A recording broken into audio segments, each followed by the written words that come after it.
যিদিনাখন ভূপেন বৰাক প্ৰদেশ কংগ্ৰেছৰ সভাপতিৰ পৰা অপসাৰণ কৰা হৈছিল সেইদিনাখনেই মই কৈছিলোঁ যে সাধাৰণ ঘৰৰ ল'ৰা কংগ্ৰেছ দলত নেতৃত্ব ল'ব নোৱাৰে আৰু থাকিব নোৱাৰে। বিশেষকৈ অসম প্ৰদেশ কংগ্ৰেছত হিন্দু ল'ৰা আৰু সাধাৰণ ঘৰৰ পৰা অহা ল'ৰা থাকাৰ বৰ্তমান পৰিৱেশ একেবাৰেই নাই। কংগ্ৰেছৰ আজি 3জন পৰ্যবেক্ষক টিকেট চিলেকশ্যনৰ কাৰণে অসমৰ বিভিন্ন জাগাত বৰ্তমান ভ্ৰমণ কৰি আছে। ইমৰান মাছুদ, সপ্তগুৰি উল্কা আৰু এগৰাকী, আৰু 3জনৰ লগতে তেওঁলোকে কাক কাক দিছে। এজনৰ লগত দিছে ৰেকিবুদ্দিন আহমেদ, এজনৰ লগত দিছে আব্দুল ৰহিম, আৰু এজনৰ লগত দিছে আমাৰ লাহৰীঘাটৰ বিধায়ক আসিফ নজৰ। তাৰমানে ডিব্ৰুগড়, তিনিচুকীয়া, শিৱসাগৰ, যোৰহাট, লখিমপুৰ, তেজপুৰতো টিকেট নিৰ্বাচনৰ কাৰণে যোন গৈছে তেওঁৰ লগত কোন গৈছে? কংগ্ৰেছৰ 3জন সংখ্যালঘু বিধায়ক। দিগন্ত বৰ্মন আছিলে, নন্দিতা দাস আছিলে। আজি কংগ্ৰেছ দলত এক প্ৰকাৰ হিন্দু সমাজৰ স্থান সম্পূৰ্ণৰূপে নোহোৱা হৈছে। কেইদিনমান আগতে প্ৰদেশ কংগ্ৰেছৰ সভাপতি গৌৰৱ গগৈ মাজুলীত গৈছিলে। তেওঁ লগত কাক লৈ গৈছিলে? ৰকিবুল হুছেইন। অৰ্থাৎ কংগ্ৰেছ দলত হিন্দু মানুহ আৰু অলপমান যাৰ ব্যক্তিত্ব আছে, অলপমান যোনে নিজৰ ধৰ্মটোক এতিয়াও মৰম কৰে, সন্মান কৰে, তেওঁলোক কংগ্ৰেছ দলৰ ভিতৰ চৰাত থাকিব নোৱাৰে। আজি আপোনালোকে চাওক, কংগ্ৰেছ দলৰ সভাপতিজনৰ দেউতাকো প্ৰাক্তন মুখ্যমন্ত্ৰী, বিৰোধী দলপতিৰ দেউতাকো প্ৰাক্তন মুখ্যমন্ত্ৰী। ভূপেন বৰাৰ দেউতাক কি আছিলে? অৰ্থাৎ সাধাৰণ লোক কংগ্ৰেছত বৰ্তমান থাকিব পৰা পৰিৱেশ নাই।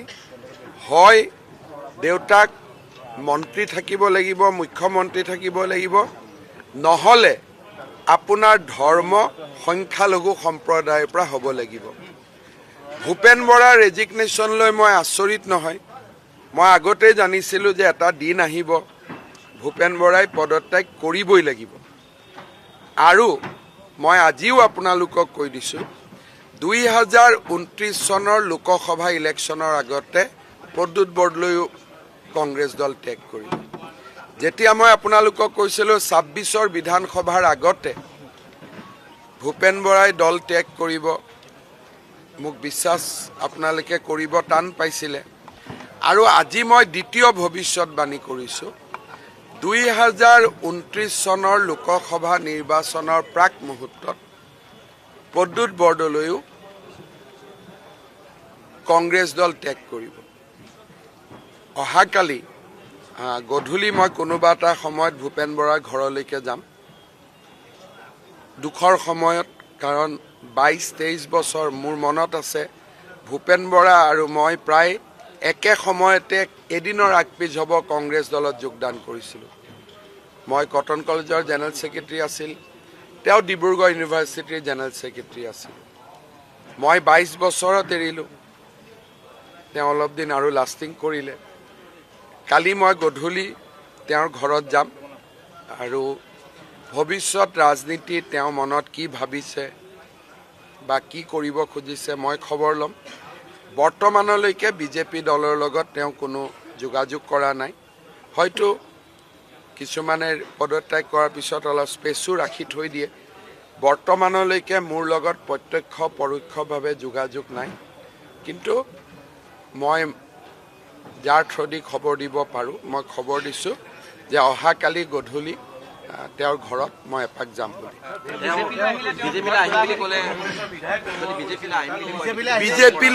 বিজেপিলৈ আহিম বুলি ক'লে মোৰতো আজি কোৱাটো নহয়, মই বাজপেয়ী ভৱনৰ তলতে কৈছিলোঁ যে ভূপেন বৰাৰ কাৰণে বিজেপি মই মাৰ শব্দটো আছিল গতিকে মই ভূপেন বৰাৰ কাৰণে বিজেপি দলৰ দুৱাৰো খোলা ৰাখিছোঁ আৰু বিজেপি দলৰ পৰা ভূপেন বৰা ডাঙৰীয়াক বিধায়ক কৰাৰো আমি চেষ্টা কৰিম কাৰণ সৰ্বসাধাৰণ পৰিয়ালৰ সন্তানক কংগ্ৰেছে স্বীকৃতি নিদিয়ে মুক্ত অসমৰ বিজেপিয়ে মুখ্যমন্ত্ৰী পাতিছে গতিকে আমি সদায় ব্লু ব্লাডৰ যিটো ৰাজনীতি তাৰ আমি বিপৰীত পক্ষত থাকোঁ ভূপেন বৰাৰ ৰেজিগনেশ্যন লেটাৰ যিখন মই দেখা পাইছোঁ তাত দুটা পইণ্ট আছে ৰকিবুল হুছেইনে কংগ্ৰেছ দলক তেওঁ এতিয়া গ্ৰাস কৰি লৈছে তাৰ কাৰণটো কি অহাবাৰ গৌৰৱ গগৈয়ে যোৰহাটত ইলেকশ্যন নেখেলে তেওঁ অহাবাৰ নগাঁও লোকসভাত ইলেকশ্যন খেলিব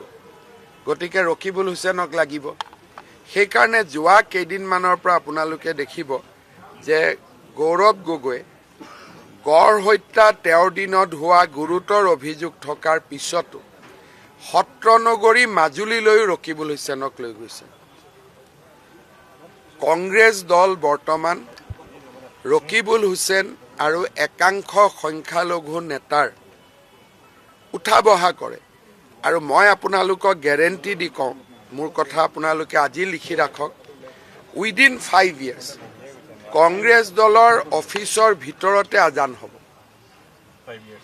উইদিন 5 years লিখি লওক আৰু কংগ্ৰেছ দলৰ মিটিঙত যেনেকৈ আমাৰ বিশ্বজিৎ দৈমাৰীয়ে মুৰ্গী মাংস গাহৰি মাংস ৰাখে কংগ্ৰেছ দলৰ মিটিঙতো দুটা টেকেলি হ'ব এটাত মটন হ'ব এটাত কিবা থাকিব আৰু এই দুইটা ভৱিষ্যতবাণী আপোনালোকতো সব কম বয়সীয়া সাংবাদিক 10 বছৰটো জীয়াই থাকিব ভগৱানে কৰক 100 বছৰ জীয়াই থাকক মই কৈছোঁ যে 5 বছৰত এইটো হ'ব গৈ আছে উইদিন 5 years কংগ্ৰেছত অকল কোন কেইজন হিন্দু নেতা থাকিব যাৰ দেউতাক মাক মন্ত্ৰী আছিলে তেনেকুৱা মানুহ থাকিব সাধাৰণ সব ওলাই আহিব কোনোবাই ৰাজনীতি বাদ দিব কোনোবাই বিজেপিত যোগদান কৰিব নাম্বাৰ 1 নাম্বাৰ 2 2029ত গৌৰৱ গগৈয়ে নগাঁৱত ইলেকশ্যন খেলিব প্ৰদ্যুৎ বৰদলৈয়ে কংগ্ৰেছ ত্যাগ কৰিব নাম্বাৰ 3 মোৰ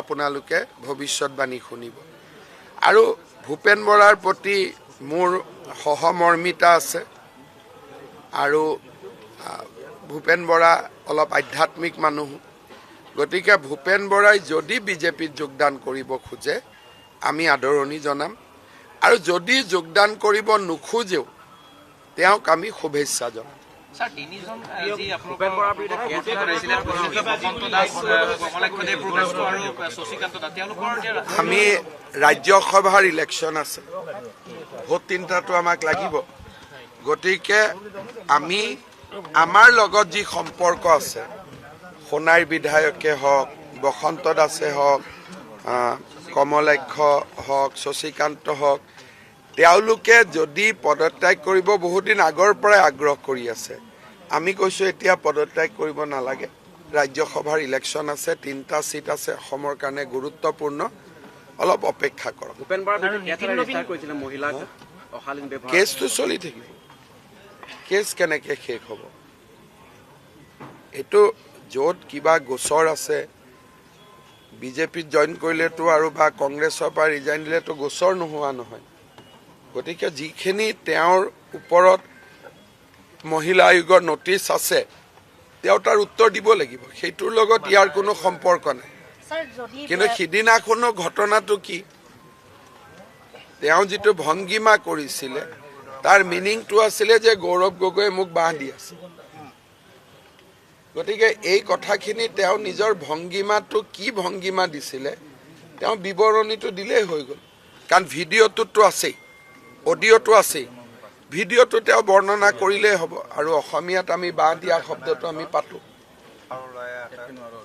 প্ৰিয়ংকা গান্ধী আহি থকাৰ সময়তে আমি ৰচিদ মণ্ডল চেয়াৰমান আলী তেওঁলোক ৰাইজৰ দল যাব ভূপেন বৰাই ৰিজাইন দিছে কি চাবলৈ আহিব আচলতে চক ভূপেন বৰাই দুটা কাৰণত ৰিজাইন দিলে যিখন মই ৰেজিগনেশ্যন লেটাৰ দেখা পাইছোঁ মোক কোনোবাই হোৱাটছআপত দিছে এটা দিছে ৰকিবুল হুছেইনৰ কংগ্ৰেছৰ ভিতৰ চৰাত যিটো তেওঁৰ দপদপনি, আৰু দ্বিতীয়টো গৌৰৱ গগৈয়ে তেওঁৰ পাকিস্তান ভ্ৰমণত ৰাইজে সন্তুষ্ট হোৱাকৈ তেওঁ উত্তৰ দিব নোৱাৰিলে। আৰু এই দুইটাটো মোৰো অভিযোগ। সঞ্জু বৰুৱা সকলোৱে এই কথাটোৱে কৈ আছে, কিন্তু সঞ্জু বৰুৱা হওক, ভূপেন বৰা হওক, মই এটাই কথা কৈছো, সঞ্জু বৰুৱাৰ দেউতাক কোন? দিলীপ বৰুৱা। দিলীপ বৰুৱা কংগ্ৰেছ দলৰ, মই পাৰ্টিত জইন কৰাৰ পৰা আগৰ পৰাই কংগ্ৰেছ দলত আছে। তেওঁৰ ককা দেউতাক কোন? ফ্ৰীডম ফাইটাৰ, কিন্তু মন্ত্ৰী বা বিধায়ক নহয়। গতিকে কংগ্ৰেছত অকণমান আত্মসন্মান থকা যিমান হিন্দু মানুহ আছে, অহা 2 বছৰত তেওঁলোক পাৰ্টিত থাকিব নোৱাৰে। অসমৰ ৰাজনীতি এটা ভয়াৱহ দিশত গৈ আছে, আৰু 2027ত চেঞ্চাছ ৰিজাল্ট ওলোৱাৰ পিছত অসমত যিটো ভয়ংকৰ পৰিৱেশ হ'ব গৈ আছে, কংগ্ৰেছ দলৰ ভিতৰত কোনো হিন্দু লোক থাকিব নোৱাৰে। তাত পৰিৱেশে নাই। এতিয়া বহুত জাগাত কংগ্ৰেছৰ বহুত অফিচত ইতিমধ্যে ধৰ্মীয় ব্যৱস্থা আৰম্ভ হৈছে। হাইলাকান্দি শ্ৰীভূমি লাহে লাহে ই ৰাজীৱ ভৱনো পাবহি। আৰু মইতো কংগ্ৰেছৰ প্ৰত্যেকজন নেতাৰ লগতে মই কথা পাতি থাকোঁ, মোৰ যোগাযোগো থাকে। আৰু মই যেতিয়া আপোনালোকক কওঁ তেতিয়া কোনোবাই বিশ্বাস কৰে, কোনোবাই নকৰে। কিন্তু কংগ্ৰেছ দলৰ আজি যদি মই গোটেইকেইজন হিন্দু মানুহক কওঁ যে ইয়াত বিজেপিত স্পেচ আছে বুলি, সকলো ৰিজাইন দি দিব। এতিয়া কংগ্ৰেছ দলত গৌৰৱ গগৈ থাকিব, ৰকিবুল হুছেইন থাকিব, আৰু জয়ন্ত বৰুৱা থাকিব। দেৱব্ৰত শইকীয়াটো এবাৰ ইলেকশ্যন হাৰিব। প্ৰতিদিনৰ জয়ন্ত বৰুৱা থাকিব, কংগ্ৰেছত, কাৰণ বিজেপিত তেওঁক আমি নলওঁ। দ্বিতীয়তে ৰকিবুল হুছেইন থাকিব, তৃতীয়তে গৌৰৱ গগৈ থাকিব। দেৱব্ৰত শইকীয়া এবাৰ ইলেকশ্যন হাৰিব। হাৰাৰ পিছত বাইদেউক কৈ দেৱব্ৰত শইকীয়াক আমাৰ পাৰ্টিত লৈ লওঁ, কাৰণ হিতেশ্বৰ শইকীয়াৰ প্ৰতি মোৰ ঋণ আছে। গতিকে ইলেকশ্যনত হাৰাৰ পিছত বাইদেউক কৈ তেওঁক মই আমাৰ পাৰ্টিত লৈ লওঁ। আৰু দেৱব্ৰত শইকীয়াও বহুত বেছি সন্তুষ্ট নহয়। তেওঁৰো কথা বাৰ্তা আপোনালোকক মই কি ক'ম, কেমেৰাত কোৱাটো বাদ দিয়ক, অফ কেমেৰা কি কৈ থাকেতো আপোনালোকে জানি। আৰু মোক আপোনালোকে এনেই এইবিলাক সোধে, অফ কেমেৰাটো আপোনালোকক কংগ্ৰেছৰ চবেই কথা কৈয়ে থাকে, হয় নহয়? প্ৰদ্যুৎ বৰদলৈ 29ত হ'ব, লোকসভা ইলেকশ্যনৰ আগত। দেৱব্ৰত শইকীয়া 27ৰ ইলেকশ্যনৰ পিছত হ'ব, 27ৰ পিছত, 26ৰ পিছত মানে 27ত হ'ব। আৰু প্ৰদ্যুৎ বৰদলৈ 29ৰ আগে আগে হ'ব, কাৰণ প্ৰদ্যুৎ বৰদলৈ ভূপেন বৰাতকৈ বেছি অপমান পাব। আজি মই ভৱিষ্যতবাণী কৰিছোঁ, প্ৰদ্যুৎ বৰদলৈ যিটো অপমান পাব সেইটো কোনেও ভাবিব নোৱাৰা অপমান পাব। তেওঁক আজি আপোনালোকে চাওক, মই আকৌ এবাৰ কৈছোঁ, 3জন পৰ্যবেক্ষক গৈছে, 3জনৰ লগত কাক দিছে? 3জন সংখ্যালঘু বিধায়ক। লোকসভা নিৰ্বাচনৰ নগাঁৱৰ পটভূমি তৈয়াৰ কৰা হৈছে।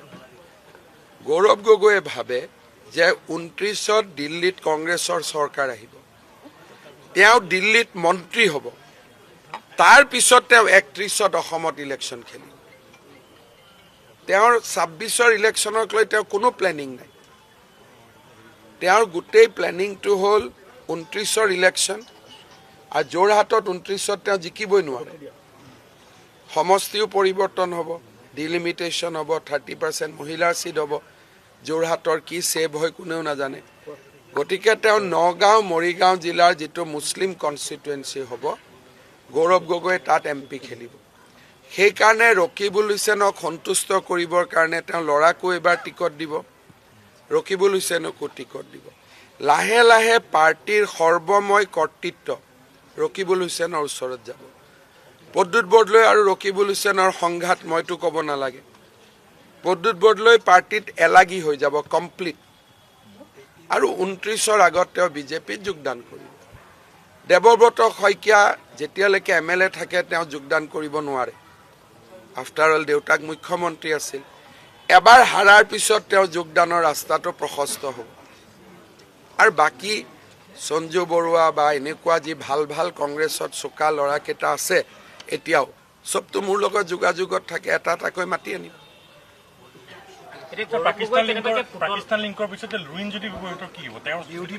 চব এই পাকিস্তানী লিংকটো গৌৰৱ গগৈয়ে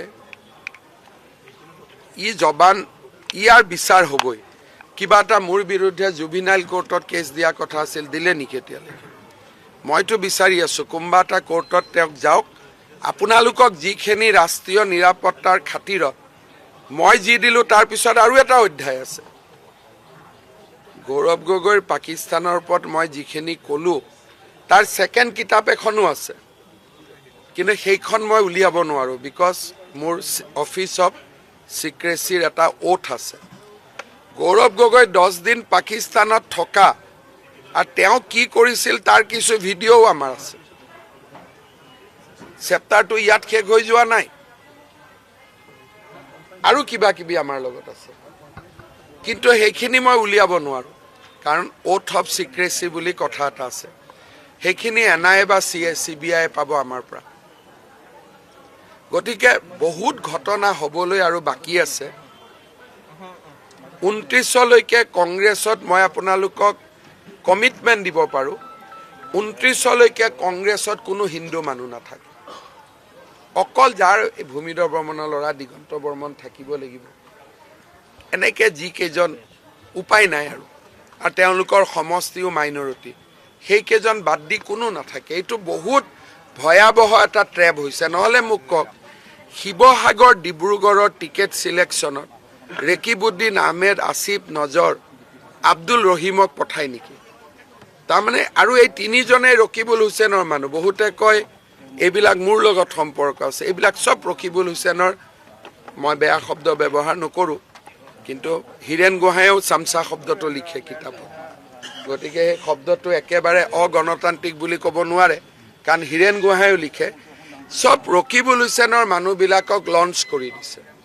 নহ'লে মোক কওক, ইমৰান মাছুদ তেওঁ ডিব্ৰুগড়ৰ টিকট কিয় চিলেক্ট কৰিব?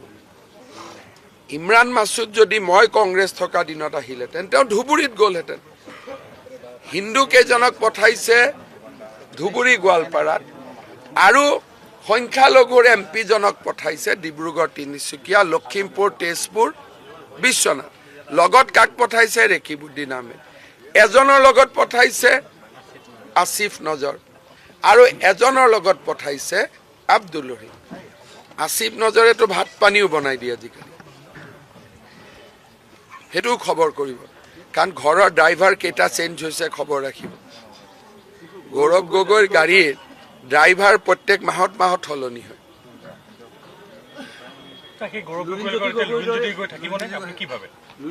লুৰিণজ্যোতি গগৈ জীৱনত এটাই, তেওঁ চবকে কয় মোক এবাৰ MLA হ'ব দিয়ক।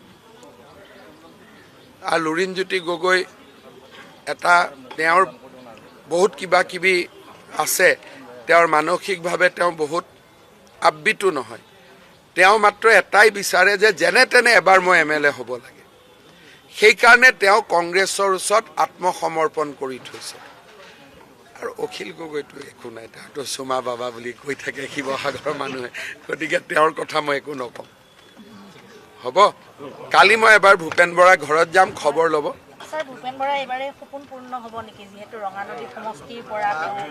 নাই, ভূপেন বৰা যদি বিজেপিত যোগদান কৰে, ছেফ চিট এটাত তেওঁক জিকি অহাৰ আমি সুবিধা দিম। ভোট দিব মানুহে, মইতো ক'ব নোৱাৰোঁ মই MLA পাতিম, সেইটো অহংকাৰ হৈ যাব।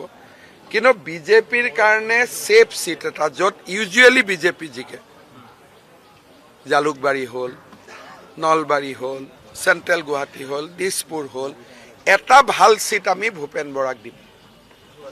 কাৰণ এইটোৱে কংগ্ৰেছত সাধাৰণ পৰিয়ালৰ ল'ৰাক কংগ্ৰেছে যে সমৰ্থন নকৰে, বিজেপিয়ে কৰে, সি এটা মেছেজ দিব। ব্যক্তি বুলি নহয়, ই এটা সামাজিক মেছেজ দিব। আৰু ভূপেন বৰাই প্ৰেচিডেণ্ট আগতে মোক যিমান গালি খপনি পাৰিছে, সেইটোলৈ মোৰ একো প্ৰব্লেম নাই। কাৰণ অমৃত যেতিয়া মন্থন হৈছিল, শিৱইটো বিষে পিছিলে, গতিকে এনেকুৱা বিষ মই পি থাকোঁ। কংগ্ৰেছত তিনিজনে মানুহ থাকিব, জয়ন্ত বৰুৱা, গৌৰৱ গগৈ আৰু ৰকিবুল হুছেইন, আৰু লগত ষ্টুডিঅ'ত নাচা এজন থাকিব খুব নাচে নাচটো ভাৰত নাট্যম নে কি মই ধৰিব নোৱাৰো নাচে কিন্তু কোনোবাই ভাল ডেন্স কৰে ষ্টুডিঅ'ত আজিও ৰাতি কৰিব আৰু মানুহ এটা হাঁহা হৈছে যেনেকে আপোনালোকৰ নিজে নিজে হাঁহি ওলাই গ'ল গৃহমন্ত্ৰীৰ উপস্থিতিত কিবা যোগদানৰ সম্ভাৱনা থাকিব নাই নেকি গৃহমন্ত্ৰী ডাঙৰীয়া ভাৰতৰ গৃহমন্ত্ৰী তেওঁৰ সন্মুখত কোনো যোগদান নহয় নীতিন নবীনজীৰ সন্মুখতো আমি ৰাষ্ট্ৰীয় পৰ্যায়ৰ সভাপতি যোগদান নহয় কিন্তু যদি বোলে মই যোগদান কৰিম ভূপেন বৰাই গৃহমন্ত্ৰীক সাক্ষাৎ কৰিব বিচাৰে সাক্ষাতত কোনো প্ৰব্লেম নাই কিন্তু আমাৰ যোগদান ৰাজ্যিক সভাপতিয়ে কৰে ময়ো ৰাজ্যিক সভাপতিৰ হাততে যোগদান কৰিছোঁ